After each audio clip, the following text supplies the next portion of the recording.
교회에 오신 여러분들 주님의 이름으로 축복합니다. 여러분 행복하십니까?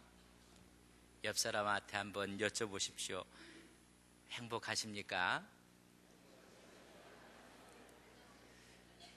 오늘 설교의 제목을 하나님과 동행하는 법, 제 마음속에는 아름다운 동행 이렇게 부제를 달았으면 좋겠다 생각을 합니다. 아름다운 동행을 하면 행복합니다.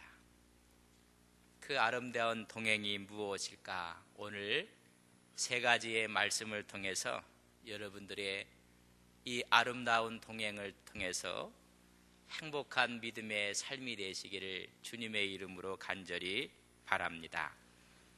일사유사라 에서 책을 쓴 분이 있습니다. 장지연 씨가 쓴 책인데 구한말 언론인이었습니다. 중인, 하인 계급의 활동상을 엮은 열전의 내용에 그 중에 나오는 이야기를 제가 들려드립니다. 조선조 현종 때 호조 판서를 지냈던 김자명 대감이 있습니다. 이 대감에 대한 일화의 말입니다. 이 김 판서 집에 채술이라는 하인이 그 집에서 일을 하는 잡일을 하게 되었습니다. 이런저런 집안의 일들을 거들은 허드렛 일을 했습니다. 신분은 낮았고 가난했습니다. 그러나 늘 눈에는 총기가 있었습니다. 어머니의 엄격한 교육을 받으면서 가난했지만은 채술은 자랐습니다. 또한 글을 읽을 수 있을 정도로 바르게 교육을 했습니다. 그래서 그런지 사리가 분명했고 학문도 꽤 익히게 되었습니다. 김 판서가 채술의 재능을 아껴서 이 일 저 일 맡기다 보니 자꾸만 더 중요한 일들을 맡기게 되었습니다. 나중에는 이 하인에게 아전의 자리까지 오르게 해 주었습니다. 그 자리는 재물을 출납을 담당하는 알제백이 중책의 자리였습니다. 돈이 들어오고 돈이 나가는 출납에 대한 일을 맡게 되었습니다. 시간이 지난 어느 날 채술의 어머니가 김 판서를 찾아와서 이야기를 합니다. 내 아들의 보직을 박탈해 달라는 것입니다. 내 아들을 그 자리에서 내려오게 하라는 것입니다. 눈물로 호소를 합니다. 많은 사람들이 뇌물을 바쳐서라도 재물의 출납을 맡는 아전의 자리에 오르려고 하고 감히 하인으로서 넘보지 못할 귀한 자리였는데 아들의 자리를 거둬 달라고 그의 어머니가 와서 조르고 있는 것입니다. 김 판서가 그 이유를 채술의 어머니에게 묻습니다. 그때 채술의 어머니가 이야기를 합니다. 대감, 저희들은 모자라는 것이 없었습니다. 저희 모자는 쌀겨를 먹을 때도 꿀맛같이 여기며 먹어왔습니다. 또한 이치에 어긋남이 없이 살아왔습니다. 대감 덕분에 출세하니 여기저기서 제 아들에게 딸을 주겠다고 사람들이 나서게 되었습니다. 그 중에 잘 사는 부잣집의 사위가 되었습니다. 더 이상 무엇을 바라겠습니까? 그런데 장가간 지 열흘쯤 되어서 내 자식놈이 처가에서 쌀밥과 뱅어국을 먹으면서 이런 이야기를 하는 것을 듣게 되었노라고 그의 어머니가 말합니다. 아들이 말하기를 이제는 뱅어국이 맛이 없어 못 먹겠다고 투정을 부린다는 것입니다. 자기가 벼슬한 지 얼마 되지도 않았는데 벌써부터 마음이 교만하고 사치하니 더 두었다가는 큰 죄를 범하고 말 것이라는 것이 어머니의 이유였습니다. 외아들이 중죄인이 되는 것을 어찌 어미 된 자가 그냥 두고 볼 수가 있겠습니까? 그저 다른 허드렛 일을 시키면서 쌀 몇 말만 내려주시면 촉하겠습니다. 부디 아들의 직책을 벗겨달라고 하소연을 하는 내용입니다. 아름다운 동행을 위해서는 교만은 금물입니다. 사치한 마음은 아름다운 동행을 막습니다. 그 열전에 삭바느질을 하며 두 아들을 훈육하고 양육하는 이야기가 나옵니다. 늘 바느질을 해서 두 아들을 양육하는 어머니가 비가 오는 날이었습니다. 비가 와서 이제 처마 밑으로 낙수가 떨어지는데 가만히 들어봤더니 물소리가 틀렸습니다. 소리가 떨어지는 그 소리 가운데 맑게 들리는 공명의 소리가 있었습니다. 어머니가 바느질을 하면 참 이상하다. 떨어지는 낙수물에 공명을 일으키는 것이었습니다. 하도 이상해서 어머니가 바깥에 나가서 낙수 떨어지고 공명이 울리는 그 자리를 잘 유심히 봤다가 비가 그친 후에 그 자리를 파보았습니다. 봤더니 항아리가 그 안에 있었습니다. 그 항아리 뚜껑을 열더니 금은 보화가 그 안에 있었습니다. 여러분들은 어떻게 하시겠습니까? 이제는 우리 두 자식의 고생도 끝났다 라고 했을 텐데 이 어머니가 뚜껑을 닫고 얼른 흙으로 덮었습니다. 그리고 그 집을 팔고 멀리 이사를 갔습니다. 그 후에 이 어머니는 싹바느질을 하면서 두 자식을 훌륭하게 키웠습니다. 나이가 먹어 이 어머니가 운명하게 되었을 때 자식들에게 하는 유언의 이야기가 이 이야기였습니다. 그러면서 하는 말이 땀 흘리지 않고 얻는 재산은 재앙을 불러온다. 갑작스럽게 얻은 재산은 너희 장래를 다 망치게 된다 하면서 그때 일을 이야기를 해주었던 열전의 이야기입니다. 아름다운 동행을 위해서는 헛된 물질의 마음을 빼앗기면 우리의 걸음걸이는 아름답지 못한 것입니다. 자식이 좋은 자리에 있고 오히려 분에 넘치도록 대접하고 싶은 것이 부모의 마음일 것입니다. 그러나 그것이 욕심이 돼서 아름다운 발걸음이 되지 않을 때 과감하게 그 이야기를 오히려 그 자리에서 내려오게 했다는 아름다운 이야기입니다. 우리는 주님을 믿고 있습니다. 주님과 아름답게 동행하고 있습니까?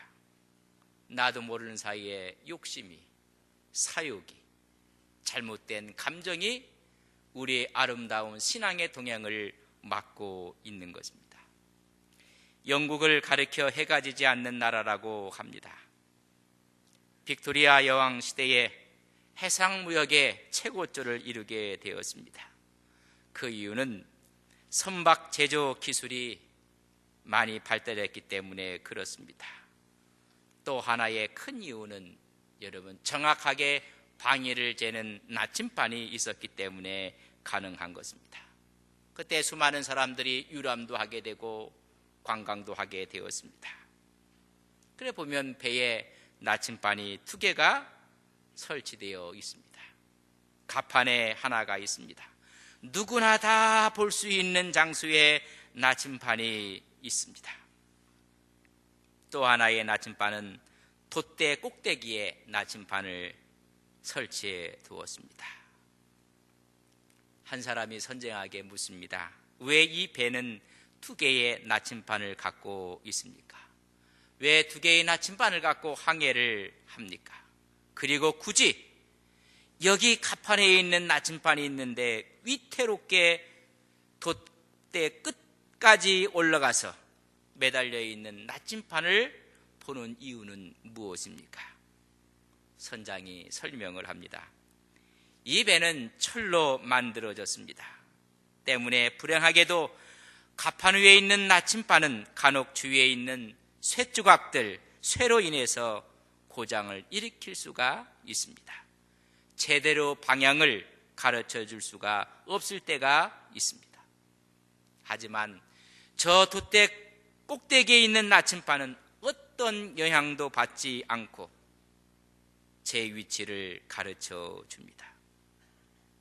그래서 저 노선대로 정확한 방향대로 항해할 수가 있습니다. 그렇기 때문에 반드시 가판이 아니라 돛대 꼭대기에 있는 나침반을 봐야 합니다. 그래서 설치했다는 것입니다. 여러분, 하나님과 동행하고 있습니까? 근데 우리는 나도 모르는 사이에 신앙의 나침반이 욕심과 사욕으로 인해서 잘못된 방향을 가르쳐 주고 있지는 아니합니까? 하나님과 동행한다고 하면서도 기쁨이 없습니다. 하나님과 함께 걷는다고 하면서도 감사를 잃어버렸습니다. 많은 사람들이 아픔과 고통과 원망과 오히려 불평 가운데 살고 있습니다. 아름다운 동행이 아니라는 것입니다. 오늘 하나님과 아름다운 동행을 위해서 하나님과 동행하는 법을 세 가지를 우리에게 가르쳐주고 있습니다. 이 세 가지가 여러분 인생 여정에 하나님과 아름답게 동행하는 여러분의 말씀이 되시기를 주님의 이름으로 간절히 바랍니다.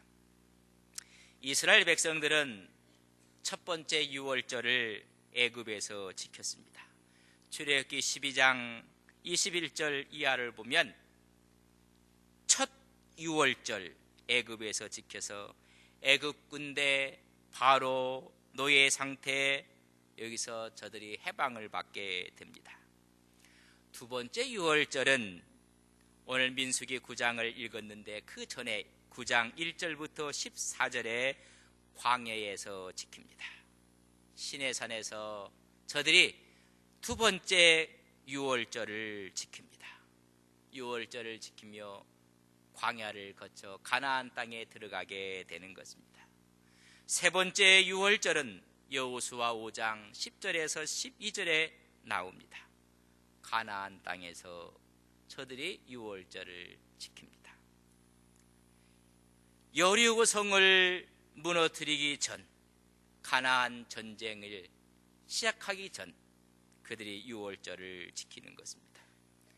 저들이 광야에서 유월절을 지키고 나서 이제 하나님과 함께 아름다운 동행을 시작하는 모습을 저희들이 봅니다. 그때 첫째가 하나님과 동행하는 법은 오늘 구름기둥과 불기둥을 따라가는 것입니다. 짧은 15절에서 23절의 말씀 보면 구름이라는 이야기가 11번 기록됩니다. 불이라는 말이 2번 기록됩니다. 총 13번을 기록하면서 구름기둥과 불기둥을 따라가는 것이 하나님과 동행하는 것이요 아름다운 신앙의 모습인 것입니다. 오늘 17절 말씀을 저랑 같이 한번 읽겠습니다. 17절 같이 봅니다. 구름이 성막에서 떠오를 때에는 이스라엘 자손이 곧 행진하였고 구름이 머무는 곳에 이스라엘 자손이 진을 쳤다 말씀했습니다. 21절 22절도 저랑 같이 보겠습니다. 같이 봅니다. 혹시 구름이 저녁부터 아침까지 있다가 아침에 그 구름이 떠오를 때에는 그들이 행진하였고 구름이 밤낮 있다가 떠오르면 곧 행진하였으며 이틀이든지 한 달이든지 1년이든지 구름이 성막 위에 머물러 있을 동안에는 이스라엘 자손이 진영에 머물고 행진하지 아니하였다가 떠오르면 행진하였다 말씀해 주고 있습니다. 진의 이동 원칙입니다. 하나님과 동행하는 원칙을 말씀해 주고 있습니다. 순종입니다. 그렇다면 구름기둥과 불기둥은 무엇을 상징하고 있는 것인가? 여러분, 많은 분들이 성령의 인도라고 이야기를 합니다. 우리는 성령과 기도보다 앞서지 말아야 됩니다. 우리의 기질에 따라 하나님을 섬기면 안 된다는 것입니다. 우리의 성향과 감정에 따라 신앙생활하면 안 된다는 것입니다. 성령을 쫓아 가는 것이 하나님과 동행하는 것입니다. 성령을 따라 행하라고 말씀해주고 있습니다. 육체의 소욕은 무서운 것이라고 말씀했고, 육체의 소욕은 하나님의 나라를 기업으로 받을 수가 없다고 말합니다. 갈라디아서 5장 16절 17절에 보면 내게 이르노니 너희는 성령을 따라 행하라. 그리하면 육체의 욕심을 이루지 아니하리라. 육체의 소욕은 성령을 거스린다고 말씀해주고 있습니다. 이 말은 서둘리지 말라는 것입니다. 전적으로 하나님의 인도하심 앞에 순종하고 신뢰하라는 것입니다. 하나님의 사람들, 하나님과 동행하는 사람들이 꼭 알아야 될 진리가 하나 있는데, 앞으로만 전진하는 것이 아니라 머물 때도 있다는 것을 아셔야 됩니다. 머무르는 법도 배워야 합니다. 홍해가 갈라졌을 때 모세가 이스라엘 백성들에게 말합니다. 출애굽기 14장 13절에 보면 가만히 서서 여호와께서 행하시는 구원을 보라. 가만히 서 있으라고 말씀해주고 있습니다. 구름기둥과 불기둥은 하나님의 성령을 의지하는가 하면 여러분 또 한 가지를 꼭 기억하셔야 됩니다. 구름기둥이 떠오르면 모든 사람들이 보고 알 수가 있습니다. 불기둥도 모든 사람이 볼 수가 있습니다. 특별한 사람만이 보는 것이 아닙니다. 그때 모세와 여호수아만 보는 것이 아닙니다. 제사장들만 보는 것이 아니고 레위인만 보는 것이 아니라 누구나 구름기둥과 불기둥을 볼 수가 있습니다. 모든 사람이 볼 수 있도록 되어 있습니다. 그것은 환경입니다. 하나님께서 환경을 조성하시고 그 환경은 가장 쉽게 우리에게 계시해 주는 하나님의 인도라는 것을 아셔야 됩니다. 환경은 누구나 볼 수가 있습니다. 어느 가정이 사업을 하다가 사업에 실패를 해서 가난하게 되었습니다. 본인만 아는 게 아니라 주위에 있는 사람이 다 압니다. 가난하게 되었습니다. 그것이 환경입니다. 그러면 가난하게 살아야 됩니다. 실패를 하고 가난해졌을 때 빚을 내고 난 이렇게 살 수가 없어 오히려 원망하고 자기 자신을 자학하고 잘못된 것입니다. 가난해졌으면 가난하게 살아야 됩니다. 내가 무엇이 문제가 있었는가? 왜 이렇게 실패했는가? 곰곰이 생각해보며 오히려 더 열심히 근면하게 살아야 됩니다. 누가 다 알 수가 있는데 어떤 사람은 성공을 했습니다. 승진을 했습니다. 교만하지 말라는 것입니다. 오히려 섬기고 수많은 사람들에게 선한 영향력을 끼치라고 주신 것입니다. 잠이 오지 않습니다. 누가 봐도 알 수 있습니다. 그러나 많은 사람들은 약을 먹고 불면증을 달려보려고 합니다. 그렇다고 해서 달래지는 것이 아닙니다. 잠이 안 오면 그 환경에 맞게끔 안 자면 되는 것입니다. 무엇을 합니까? 기도하고 말씀을 보고 그 다음 날도 기도하고 말씀을 보면 마음속에 근심 걱정이 사라집니다. 찬양을 합니다. 환경을 우리는 너무 무시하면 안 됩니다. 자식이 부모의 마음에 못질을 합니다. 그것은 사실입니다. 환경이 그렇습니다. 그때 우리는 하나님 법으로 양육하는데 내가 소홀히 하지는 아니했는가? 내가 너무나 자식을 의지하고 있었지는 않았는가? 너무 자식을 의지하지 말라는 하나님의 메시지입니다. 교회 생활을 하다 보면 상처를 주는 사람도 있고 상처를 받는 사람도 있습니다. 그러나 교회에서 상처 주었다는 사람은 한 사람도 없습니다. 다 상처 받은 사람뿐입니다.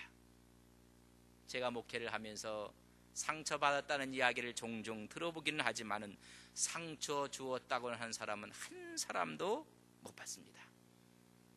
모두가 고슴도치가라 그런지 모르지만은 내가 상처를 받은 것은 환경이고 사실입니다. 하나님만 보라는 것입니다. 위만 바라보라고 하나님이 말씀하시는 것입니다. 사람 보지 말라는 것입니다. 누구나 볼 수 있는 환경을 통해서 하나님이 우리에게 말씀하십니다. 성령의 역사는 상식과 우리의 양심을 무시하지 않습니다.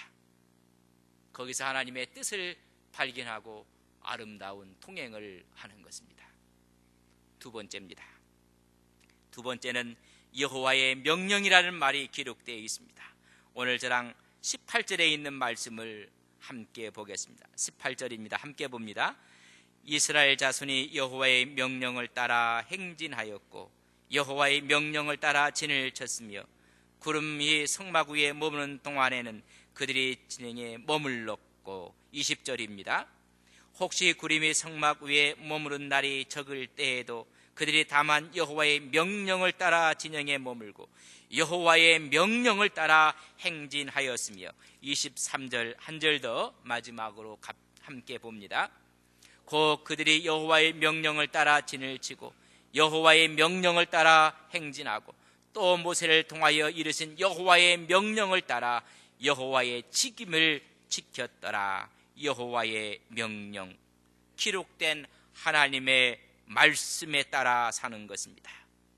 하나님의 말씀을 알아야 하는 것입니다. 여호와의 명령을 따라 진을 치고 여호와의 말씀에 따라 행진하고 여호와의 말씀에 따라 그의 직임을 다했다고 말씀해 주고 있습니다. 신앙의 기준은 하나님의 말씀입니다. 여러분, 그래서 성경을 캐논이라고 합니다. 캐논이라는 뜻은 잘하는 뜻입니다. 정확한 기준을 말해주고 있습니다.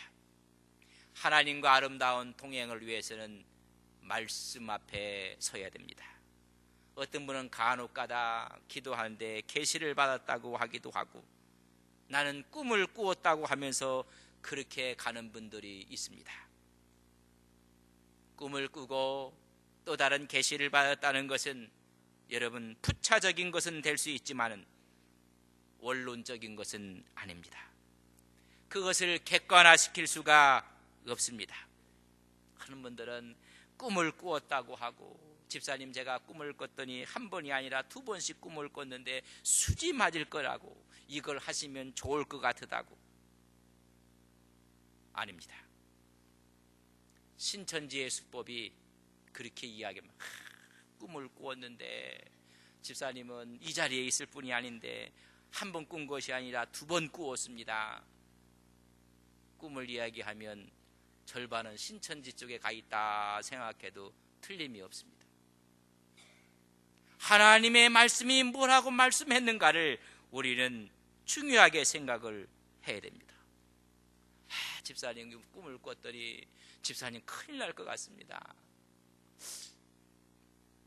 이틀 지난 후에 또 와서 또 꿈을 꾸었더니 문제가 있을 것 같다. 저것도 신천지에 가까이 있다 생각하면 되십니다. 이런 이야기를 한번 여러분 상상해 보십시오. 아침마다 출근을 하는데 출근길에 같은 아파트 출구가 다른 옆에도 나오는 한 여인을 보았습니다. 너무나 잘생겼어요. 얼굴도 잘생겼고 허리도 있고 다리는 늘씬하고 봤더니 코도 오똑하고 눈도 크고 이쁘게 생겼어요. 출근하다가 봤는데 퇴근할 때 또 봤어요. 그 다음날 또 출근하는데 또 그 여인이 보였어요. 키도 크고 잘생기고 날씬하고. 그날 퇴근할 때 또 봤어요. 집에 와서 자기 아내를 봤더니 허리도 없고 다리는 무처럼 통통하고. 그래서 내일 또 출근할 때 그 여인을 보겠지. 허이상하게 출근하는데 또 그 여자를 보게 되었습니다. 퇴근할 때도 아마 볼 수 있을 거야. 그날 퇴근할 때는 보지 못해서 잠을 자면서 내일은 볼 수가 있을 거야 하다가 꿈을 꿨어요. 꿈을 꾸는데 얘야, 너는 이혼하고 그 옆집에 있는 그 여자랑 결혼하거라. 여러분, 그런 계시를 받았다고 좀 과한 이야기지만은 우리는 거기에 따라가는 것이 아닙니다. 하나님의 말씀이면 내 아내를 귀히 여기라고 했고 내 아내를 사랑하라 했고 다른 여자와 비교해서는 안 된다고 하나님이 말씀해 주고 있습니다. 하나님의 말씀을 따라갈 때 아름다운 동행이 되는 것입니다. 그러기 위해서는 하나님 말씀을 배워야 됩니다. 여러분, 가장 하나님 말씀을 배우기 좋은 시간이 언제인지 아십니까? 세상 것에 물들지 않고 세상 것을 채우지 않는 시간, 새벽입니다. 저희 교회는 새벽 1부 예배도 하고 2부 예배도 합니다. 일찍 일어나시는 분을 위해서는 1부 예배요, 좀 늦게 일어나시는 분을 위해서는 2부 예배가 있습니다. 그것도 성경을 처음부터 한 챕터를 선정하면 하나하나 봅니다. 세상 걸 채우기 전에 하나님 것으로 채웁니다. 그래서 새벽 기도회는 강한 파워가 있고 강한 영향력이 있습니다. 그렇기 때문에 새벽 기도회는 강한 도전이 있습니다. 우리가 보약을 먹어도 새벽 기도회는 산삼 먹는 것 같은, 마음에와 부딪히기도 하고 깨어지기도 하고, 그게 새벽 기도회의 강점입니다. 수요 기도회도 있습니다. 주일날 또 하나님의 말씀을 듣기도 하는 것입니다. 세 번째, 아름다운 동행, 하나님과 동행하기 위해서는 오늘 저희들이 보지는 못했지만 민수기 10장 1절로 10절에 보면 나팔 소리가 있습니다. 전 백성에게 하나님의 뜻을 전할 때 나팔을 불었습니다. 소집할 때의 나팔 소리, 진행할 때의 나팔 소리, 전쟁할 때의 나팔 소리, 절기를 지킬 때의 나팔 소리가 틀립니다. 아름다운 동행을 위해서는, 하나님과 동행하기 위해서는 나팔 소리에 민감하여야만 합니다. 오늘 말씀해 보면 10장 8절에 보면 나팔은 제사장만이 불도록 되어 있습니다. 이것은 대대의 영원한 퀴라가 될 것이라고 말씀해 주고 있습니다. 아무나 부는 것이 아닙니다. 내 목자의 나팔 소리를, 내 목자의 선포를 들어야 한다는 것입니다. 여러분, 아무 소리만 듣는다고 다 듣는 것이 아닙니다. 내 목자의 나팔 소리를 분명히 듣고 나가라는 것입니다. 고린도전서 14장 8절에 보면 만일 나팔이 분명지 못한 소리를 내면 누가 전쟁을 예비하리요. 하나님의 나팔 소리, 하나님의 복음의 소리를 듣고 걸어가는 것입니다. 칼발트는 하나님의 말씀에 세 종류가 있다고 했습니다. 기록된 하나님의 말씀이 있습니다. 성경입니다. 기록된 말씀이 있고 계시된 하나님의 말씀이 있습니다. 성육신하신 예수 그리스도가 로고스 되시는 말씀이십니다. 그 말씀을 기념하기 위해서 우리가 성만찬을 합니다.